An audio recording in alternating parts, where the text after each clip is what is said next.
ಅಕ್ಕಿಯಲ್ಲಿ ಹುಳು ಜೇಡ ಕಟ್ಟಿರುವಂತಹ ಗೋಧಿ ಇದನ್ನೇ ತಿಂದು ಬದುಕ್ತಾ ಇದ್ದಾರೆ ಹಾಸ್ಟೆಲ್ನ ವಿದ್ಯಾರ್ಥಿಗಳು ಅನ್ನೋದು ಗೊತ್ತಾಗ್ತಾ ಇದೆ. ಇದು ಸಮಾಜ ಕಲ್ಯಾಣ ಇಲಾಖೆಗೆ ಹಿಡಿದ ಕೈಗನ್ನಡಿಯಾಗಿದೆ. ಅಂಬೇಡ್ಕರ್ ಸರ್ಕಾರಿ ಮೆಟ್ರಿಕ್ ನಂತರದ ಹಾಸ್ಟೆಲ್ ಅವ್ಯವಸ್ಥೆಯ ಆಗರವಾಗಿದೆ. ಗದಗ ನಗರದ ಕಳಸಾಪುರ ರಸ್ತೆಯಲ್ಲಿರ್ತಕ್ಕಂಥ ವಸತಿ ನಿಲಯ ಇದು. ನೆಲದ ಮೇಲೆಯೇ ದವಸ ಧಾನ್ಯಗಳನ್ನು ಶೇಖರಿಸಿಟ್ಟಿದ್ದಾರೆ. ಹುಳು ಜೇಡ ಹತ್ತಿರುವಂತ ಅಕ್ಕಿಯಿಂದಲೇ ಆಹಾರವನ್ನ ತಯಾರು ಮಾಡಲಾಗ್ತಾ ಇದೆ. ಅದೇ ಆಹಾರವನ್ನ ವಿದ್ಯಾರ್ಥಿಗಳಿಗೆ ಅವರು ನೀಡ್ತಾ ಇದ್ದಾರೆ. ಗುಣಮಟ್ಟದ ಆಹಾರವನ್ನ ಗುತ್ತಿಗೆದಾರರು ನೀಡ್ತಾ ಇಲ್ಲ. ಕಡಿಮೆ ಬೆಲೆ, ಕಳಪೆ ಮಟ್ಟದ ಆಹಾರವನ್ನ ನೀಡ್ತಾ ಇದ್ದಾರೆ ಅನ್ನುವಂತಹ ಆರೋಪ ಕೇಳಿ ಬಂದಿದೆ. ಹಾಸ್ಟೆಲ್ ಸ್ಥಿತಿಯ ಅವ್ಯವಸ್ಥೆಯ ಆಗರವಾಗದೆ ವಸತಿ ನಿಲಯ ನೀವು ಕೂಡ ದೃಶ್ಯಾವಳಿಯಲ್ಲಿ ಗಮನಿಸ್ತಾ ಇರಬಹುದು. ಅಕ್ಕಿಯಲ್ಲಿ ಯಾವ ರೀತಿಯಾಗಿ ಹುಳ ಓಡಾಡ್ತಾ ಇದೆ ಅಂತ ಹೇಳಿ ಅದೇ ಅಕ್ಕಿಯಿಂದ ಆಹಾರವನ್ನ ತಯಾರಿಸಿ ಊಟವನ್ನ ಅಡುಗೆಯನ್ನ ಮಾಡಿ ಮಕ್ಕಳಿಗೆ ಕೊಟ್ರೆ ಅವರ ಆರೋಗ್ಯದ ಕತೆ ಏನು ಅಂತ ಹೇಳಿ. ಯಾಕೆ ಇದ್ರ ಬಗ್ಗೆ ಯಾರು ಕೂಡ ಕ್ರಮವನ್ನ ವಹಿಸ್ತಾ ಇಲ್ಲ? ಅಕ್ಕಿಯನ್ನ ನೋಡ್ತಾ ಇದ್ರೆ ಅದರಿಂದ ಅಡುಗೆ ಮಾಡೋದಕ್ಕೆ ಮನ್ಸಾದ್ರೂ ಅವ್ರಿಗೆ ಹೇಗೆ ಬರುತ್ತೋ ಗೊತ್ತಿಲ್ಲ. ಇದು ಸಮಾಜ ಕಲ್ಯಾಣ ಇಲಾಖೆಗೆ ಹಿಡಿದಂತ ಕೈಗನ್ನಡಿಯಾಗಿದೆ. ಅಕ್ಕಿಯಲ್ಲಿ ಹುಳು ಇದೆ, ಜೇಡ ಕಟ್ಟಿರ್ತಕ್ಕಂತಹ ಗೋಧಿ ಇದೆ. ಅದನ್ನೇ ತಿಂದು ಹಾಸ್ಟೆಲ್ನ ವಿದ್ಯಾರ್ಥಿಗಳು ಬದುಕುವಂತಹ ಸ್ಥಿತಿಯಲ್ಲಿ ನಿರ್ಮಾಣವಾಗಿದೆ. ಇಷ್ಟೆಲ್ಲ ಸಮಸ್ಯೆ ಆಗ್ತಾ ಇದ್ರೂ ಕೂಡ ಅಲ್ಲಿ ಯಾರು ಕಂಪ್ಲೇಂಟ್ ಮಾಡ್ತಾ ಇಲ್ವಾ, ಅಥವಾ ಕಂಪ್ಲೇಂಟ್ ಕೊಟ್ಟರೂ ಕೂಡ ಯಾವುದೇ ರೀತಿಯ ಕ್ರಮ ಅವರ ವಿರುದ್ಧವಾಗಿ ತೆಗೆದುಕೊಳ್ತಾ ಇಲ್ವಾ ಗೊತ್ತಿಲ್ಲ. ಒಟ್ಟಾರೆಯಾಗಿ ಗುಣಮಟ್ಟದ ಆಹಾರವನ್ನ ಗುತ್ತಿಗೆದಾರರು ನೀಡ್ತಾ ಇಲ್ಲ. ಕಡಿಮೆ ಬೆಲೆ, ಕಳಪೆ ಮಟ್ಟದ ಆಹಾರವನ್ನ ನೀಡ್ತಾ ಇದ್ದಾರೆ ಅನ್ನುವಂತ ಆರೋಪ ಸದ್ಯ ಕೇಳಿ ಬರ್ತಾ ಇದೆ. ಇನ್ನು ಇದು ಮೊದಲೇನಲ್ಲ, ಈ ಹಿಂದೆಯೂ ಕೂಡ ಊಟದಲ್ಲಿ ಜಿರಳೆ, ಹುಳುಗಳು, ಕಸ ಕಡ್ಡಿ ಸಹ ಪತ್ತೆಯಾಗಿತ್ತು. ಮಾಧ್ಯಮದಲ್ಲಿ ಸುದ್ದಿ ಬರ್ತಾ ಇದ್ದಂತೆ ಅಧಿಕಾರಿಗಳು ಎಚ್ಚೆತ್ತುಕೊಂಡಿದ್ರು. ಮಾರನೆಯ ದಿನ ಇವರದ್ದು ಮತ್ತೆ ಅದೇ ಕತೆ, ಅದೇ ಗೋಳಾಗಿದೆ. ಬಹುದಿನಗಳಿಂದ ಇದೇ ರೀತಿಯ ಸಮಸ್ಯೆಯನ್ನ ಎದುರಿಸ್ತಾ ಇದ್ದೀವಿ ಅಂತ ಹೇಳಿ ಅಲ್ಲಿನ ವಿದ್ಯಾರ್ಥಿಗಳು ಆರೋಪವನ್ನ ಮಾಡ್ತಾ ಇದ್ದಾರೆ. ವಸತಿ ನಿಲಯದ ಒಳಗಡೆ ಎಲ್ಲೆಂದರಲ್ಲಿ ಶ್ವಾನಗಳು ಕಾಣಸಿಗತ್ತೆ. ಅಡುಗೆ ಕೋಣೆಗೆ ಬಾಗಿಲೇ ಇಲ್ಲ. ರೇಷನ್ ಶೇಖರಣೆಗೆ ಸೂಕ್ತ ವ್ಯವಸ್ಥೆಯೂ ಇಲ್ಲ. ಕೊಠಡಿ ಇಲ್ಲದೆ ಎಲ್ಲೆಂದರಲ್ಲಿ ರೇಷನ್ ಅನ್ನ ಶೇಖರಿಸಿ ಇಡಲಾಗ್ತಾ ಇದೆ. ಅರಸಿ ಬಂದ ವಿದ್ಯಾರ್ಥಿಗಳ ಆರೋಗ್ಯ ಕಿತ್ತುಕೊಳ್ತಾ ಇದೆ ವಸತಿ ನಿಲಯ. ಇನ್ನು ವಸತಿ ನಿಲಯ ಅಂತ ಹೇಳಿದ್ರೆ ವಿದ್ಯಾರ್ಥಿಗಳು ಏನೋ ಚೆನ್ನಾಗಿ ಊಟವನ್ನ ಮಾಡಿಕೊಂಡು ಒಳ್ಳೆಯ ಶಿಕ್ಷಣವನ್ನ ಪಡೆದುಕೊಳ್ಳಬಹುದು ಅನ್ನುವಂಥ ನಿಟ್ಟಿನಲ್ಲಿ ವಸತಿ ನಿಲಯದಲ್ಲಿ ಇರ್ತಾರೆ. ಆದರೆ ಸರ್ಕಾರಿ ಮೆಟ್ರಿಕ್ ನಂತರದ ವಸತಿ ನಿಲಯ ಅದು. ಆದರೆ ಯಾಕೆ ಈ ರೀತಿಯಾದಂಥ ವ್ಯವಸ್ಥೆ ಅಲ್ಲಿ ಇದೆ ಅಂತ ಹೇಳಿ ಇನ್ನು ಅಧಿಕಾರಿಗಳಿಗೆ ಪ್ರಶ್ನೆಯನ್ನ ಮಾಡಲೇಬೇಕಾಗತ್ತೆ. ನಿಮ್ಮ ಮಕ್ಕಳಿಗೂ ಕೂಡ ನೀವು ಇದೇ ರೀತಿಯಂಥ ಆಹಾರವನ್ನ ಕೊಡ್ತೀರಾ ಅನ್ನೋದಾಗಿ ಈ ಕುರಿತಂತೆ ಮತ್ತಷ್ಟು ಮಾಹಿತಿಯನ್ನು ನೀಡಲಿದ್ದಾರೆ ನಮ್ಮ ಪ್ರತಿನಿಧಿ ಫಾರೂಕ್ ದೂರವಾಣಿ ಸಂಪರ್ಕದಲ್ಲಿ. ಫಾರೂಕ್, ಇನ್ನು ಸಮಾಜ ಕಲ್ಯಾಣ ಇಲಾಖೆಗೆ ಹಿಡಿದಂಥ ಕೈಗನ್ನಡಿದು ಅಂತಲೇ ಹೇಳ್ಬೋದು. ಅಂದರೆ ಮಕ್ಕಳು ತಿನ್ನುವಂಥ ಆಹಾರ, ಅದರಲ್ಲೂ ಅಕ್ಕಿ ಗೋಧಿಯಲ್ಲಿ ಹುಳು ಜೇಡ ಕಟ್ಟಿದೆ ಅಂತಂದ್ರೂ ಕೂಡ ಆ ವಿದ್ಯಾರ್ಥಿಗಳು ಆರೋಪ ಮಾಡ್ತಾ ಇದ್ರು ಕೂಡ ಯಾಕೆ ಇದಕ್ಕೆ ಸಂಬಂಧಪಟ್ಟಂತ ಅಧಿಕಾರಿಗಳು ಕ್ರಮವನ್ನು ತೆಗೆದುಕೊಳ್ತಾ ಇಲ್ಲ ಅಂತ ಹೇಳಿ? ಏನಂದ್ರೆ ಗದಗ ನಗರದ ಕಳಸಾಪುರ ರಸ್ತೆಯಲ್ಲಿರುವಂತ ಅಂಬೇಡ್ಕರ್ ಮೆಟ್ರಿಕ್ ಹಾಸ್ಟೆಲ್ನಲ್ಲಿ ನಡೆದಿರುವಂತಹ ಘಟನೆ ಇದು.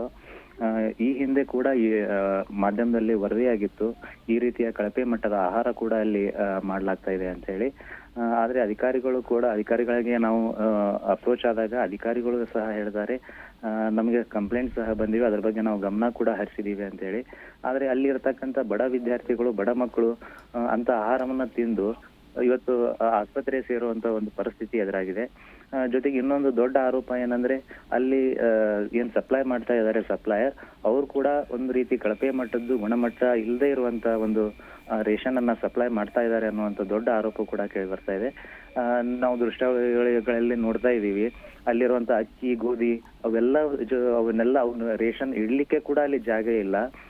ಜೊತೆಗೆ ಅದರಲ್ಲೆಲ್ಲ ಇರ್ತಕ್ಕಂಥ ಹುಳ, ಕಡ್ಡಿ, ಕಸ ಅವನ್ನೇ ಅದರಿಂದಲೇ ಅಡಿಗೆ ಮಾಡಿ ಮಕ್ಕಳಿಗೆ ಸುಮಾರು 150-200 ವಿದ್ಯಾರ್ಥಿಗಳು ಊಟ ಮಾಡುವಂತ ಒಂದು ವ್ಯವಸ್ಥೆ ನಿರ್ಮಾಣವಾಗಿದೆ.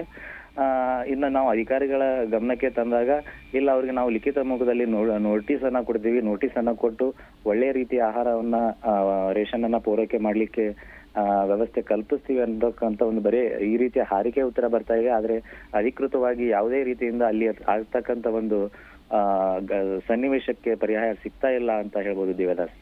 ಓಕೆ ಫಾರೂಕ್, ಇನ್ನು ಹಾಸ್ಟೆಲ್ ಅನ್ನೇ ನಂಬಿ ಬಂದಂತಹ ವಿದ್ಯಾರ್ಥಿಗಳಿಗೆ ಈ ರೀತಿಯಾದ ಆಹಾರ ಪೂರೈಕೆಯನ್ನ ಇವರು ಮಾಡಿದ್ರೆ ಅವರ ಆರೋಗ್ಯದ ಕಥೆ ಏನು ಅಂತ ಹೇಳಿ?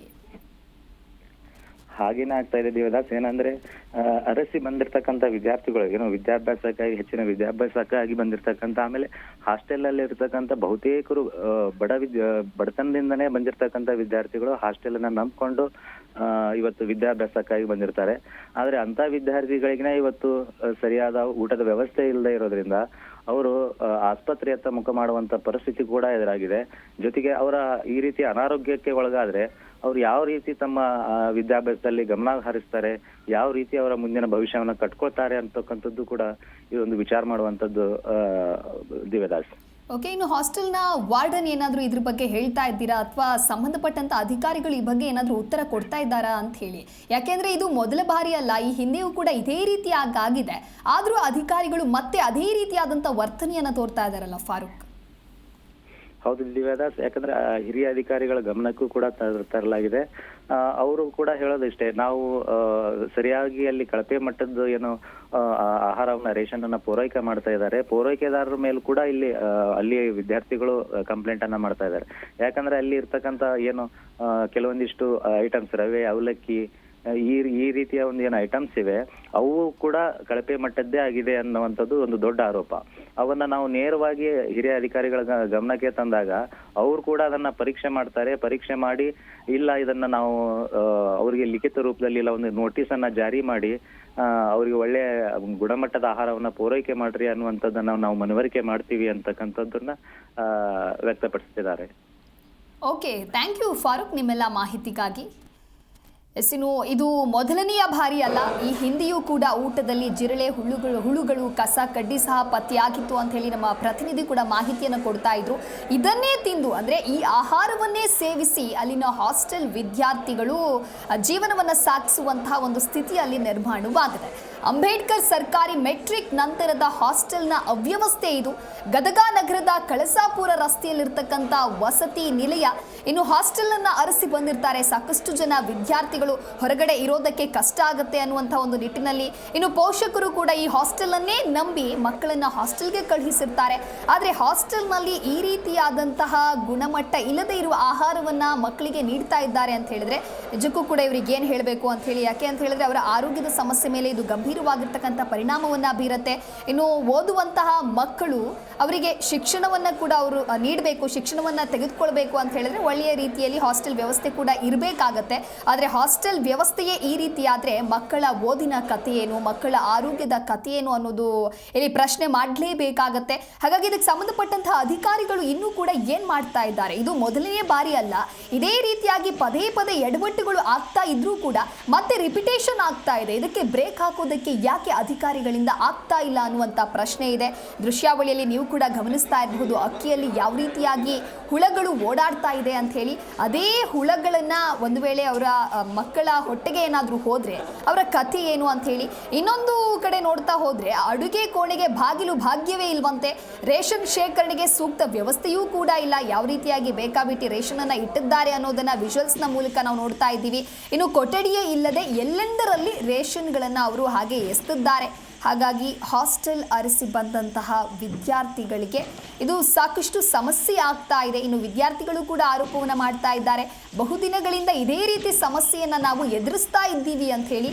ಈ ರೀತಿಯ ಸಮಸ್ಯೆಯನ್ನು ಎದುರಿಸ್ತಾ ಇದ್ರೂ ಕೂಡ ಆ ಮಕ್ಕಳ ಕುರಿತಂತೆ ಕಿಂಚಿತ್ತೂ ಕೂಡ ಪರಿಜ್ಞಾನವನ್ನು ವಹಿಸ್ತಾ ಇಲ್ಲ. ಈ ರೀತಿಯ ಸಮಸ್ಯೆಗಳಿಗೆ ಕಡಿವಾಣವನ್ನು ಹಾಕಬೇಕು ಅಂತ ಹೇಳಿ ವಾರ್ಡನ್ ಆಗಿರ್ಬೋದು ಅಥವಾ ಅಧಿಕಾರಿಗಳು ಯಾವುದೇ ರೀತಿಯ ಕ್ರಮವನ್ನು ತೆಗೆದುಕೊಳ್ತಾ ಇಲ್ಲ ಅಂತ ಹೇಳಿ ಸದ್ಯ ಆ ವಿದ್ಯಾರ್ಥಿಗಳು ತಮ್ಮ ಆಕ್ರೋಶವನ್ನು ವ್ಯಕ್ತಪಡಿಸ್ತಾ ಇದ್ದಾರೆ.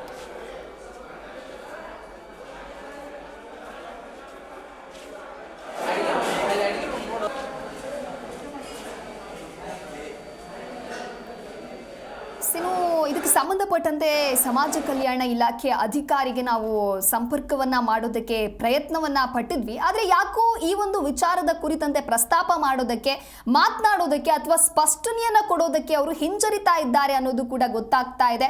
ಒಟ್ಟಾರೆಯಾಗಿ ನಾವು ಕೂಡ ಸಮಾಜ ಕಲ್ಯಾಣ ಇಲಾಖೆಯ ಅಧಿಕಾರಿಯ ಗಮನಕ್ಕೆ ಬಂದಿದೆಯೋ ಇಲ್ವೋ ಅಥವಾ ಇದಕ್ಕೆ ಸಂಬಂಧಪಟ್ಟಂತೆ ಅವರು ಯಾವ ರೀತಿಯಾಗಿ ಸ್ಪಷ್ಟನೆಯನ್ನ ಕೊಡ್ತಾರೆ ಅನ್ನೋದನ್ನ ಮತ್ತೆ ಸಂಪರ್ಕ ಮಾಡೋದಕ್ಕೆ ಪ್ರಯತ್ನ ಮಾಡ್ತೀವಿ. ಒಟ್ಟಾರೆಯಾಗಿ ಅದೇ ಆಹಾರವನ್ನ ತಿಂದು ಆ ವಿದ್ಯಾರ್ಥಿಗಳು ಇದೀಗ ಬದುಕುವಂತಹ ಸ್ಥಿತಿ ಅಲ್ಲಿ ನಿರ್ಮಾಣವಾಗಿದೆ.